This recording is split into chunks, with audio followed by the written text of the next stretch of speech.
Aqua friends, welcome to my channel. My name is Nicole and today we're going to do this cute little gingerbread guy. I'm going to go through with you the supplies that I used for this painting. So I did tape down my edges with some masking tape, and you will need some paper towel. I did use an iridescent medium for the glittery parts on this card. I used masking fluid for the icing. I used a sponge dauber to get the round circles. This is from Craftsman. It's a 1.5 centimeter dauber. Unfortunately, I do not find these at Amazon. I do get them at my local craft store, Michael's, or Hobby Lobby.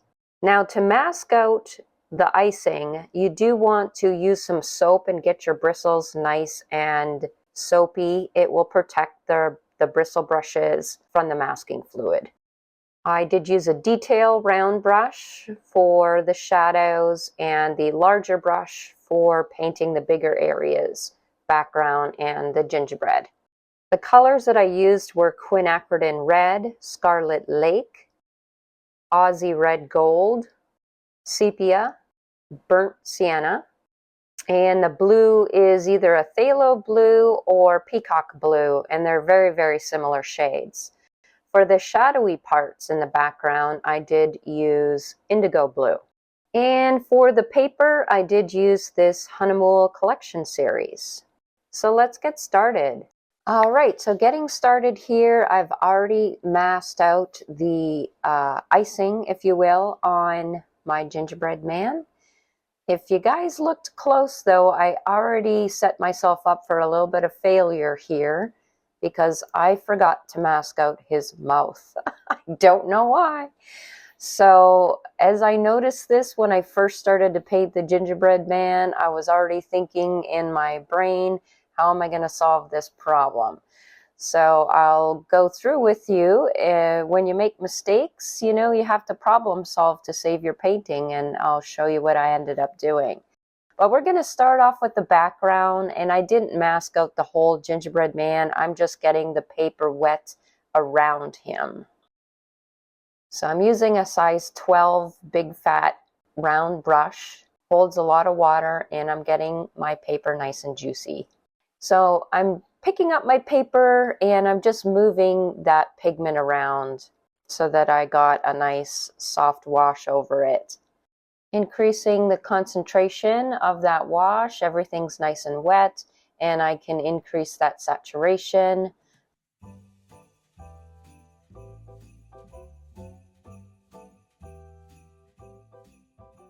Gravity helps, so sometimes you'll see me do that and lift up my paper.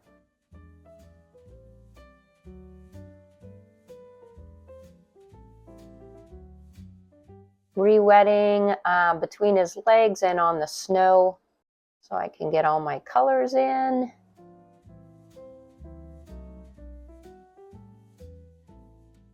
Now with some thicker paint, I am putting in some darker areas in the background.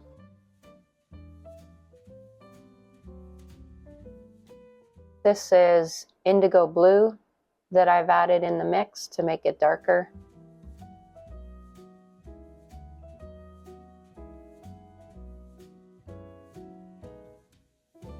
Now before it dries, I'm going to put some bokeh lights in the background because that's always a fun thing to do. It's my favorite thing, especially for holiday cards. My paper is pretty wet though, so the water is going to seep back into those dots, and I'm going to have to go over them again once my paper dries completely. But that's okay. So now we're drying the background so that we can work on our gingerbread man.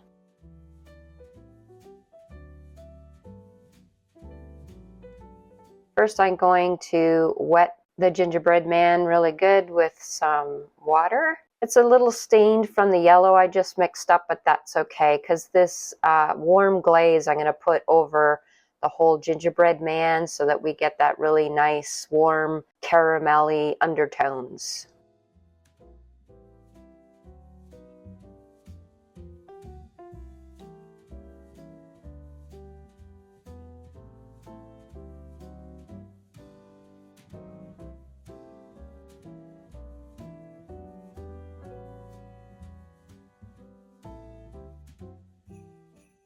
Now I'm going to switch to burnt sienna. This is a perfect color to use for gingerbread. And I'm going to paint that all over the first glaze that I put on. I don't have to wait for it to dry. I'm just going right over it with my burnt sienna.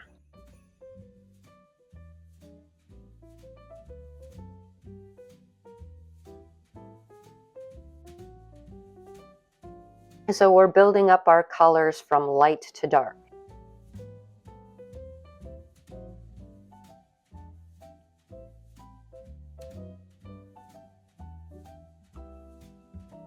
Burnt sienna mixed with my transparent brown.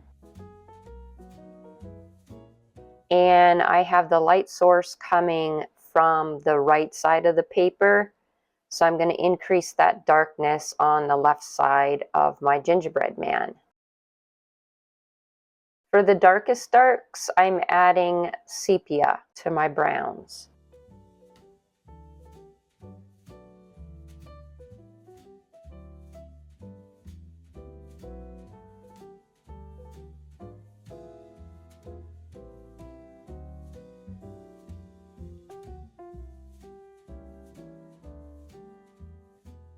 And it's going to blend really nicely and have this soft gradation like you could see here because everything's still nice and wet.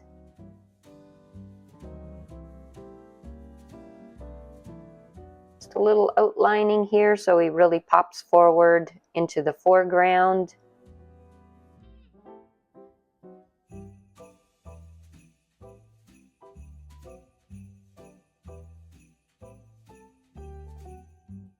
So along the edges, I'm just making sure that I have really nice clean lines and a good silhouette.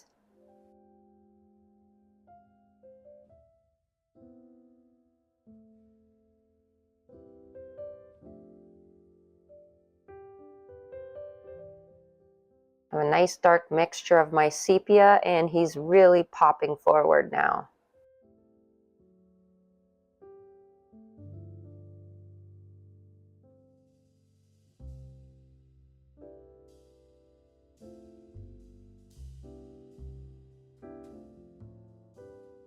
So I'm going to go straight into doing the hat while my gingerbread dries.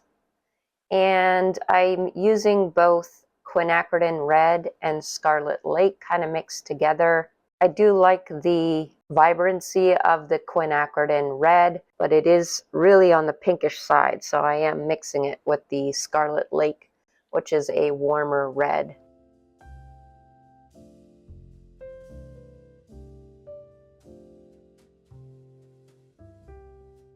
Now for some shadows, I'm just picking up my indigo blue that I have on my palette there and adding some shadows to the hat.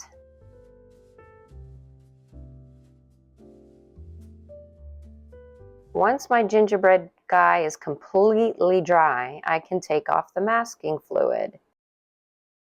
Now I do plan on leaving that paper white and just making some shadows of the icing to give it a three-dimensional look.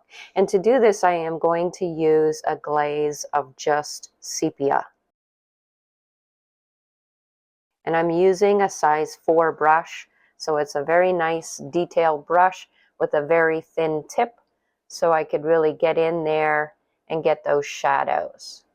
So I'm going to do that where all the shadows are going to fall on the icing parts.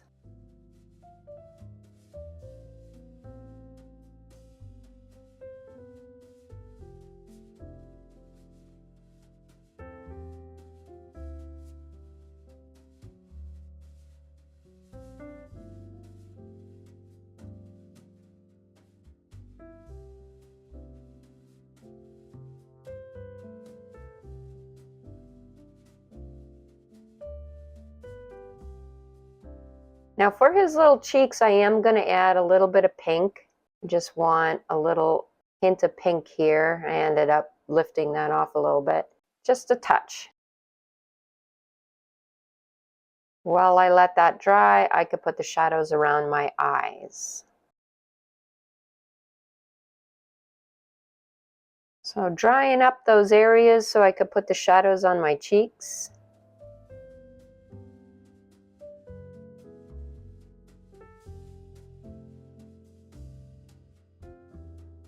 Removing the masking fluid on the hat and pom-pom.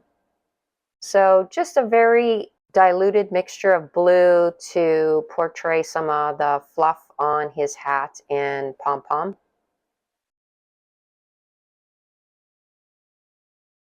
Now I'm going to clean up those circles and make them more circular with my sponge. I have a damp sponge and I keep rinsing it out and blotting off the excess moisture on my piece of paper towel.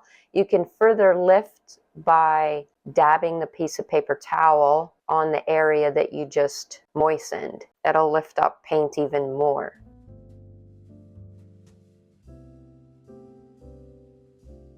And I'm not going to go crazy and make a whole bunch. I just want a couple, just some festive bulbs in the background.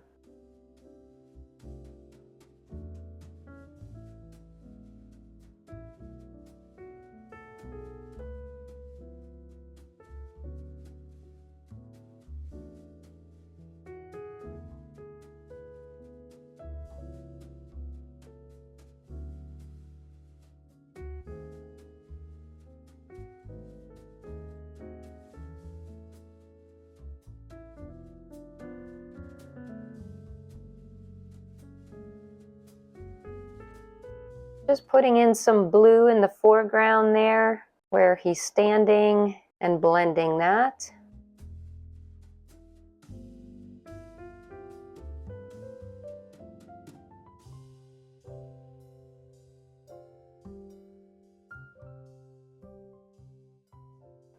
So I decided in the end that I could probably lift up some of the paint in order to get a mouth.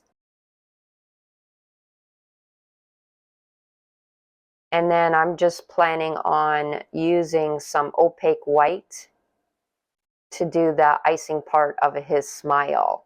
And it actually worked out pretty good considering.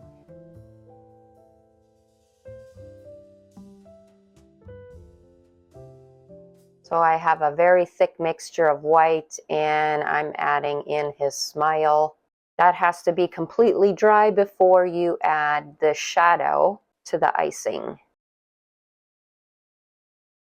It did bleed into the white a little bit. I had to redo it. And I didn't want to mess with it too much because if it goes right onto that white area, it's just going to go gray and it's not going to look right. So now comes the fun part. I have this watercolor medium that you can add to any watercolor, or you can use it straight from the bottle to make some glittery areas. So I'm applying the glitter to all my circles for a festive touch and along the edges of my watercolor paper as a border.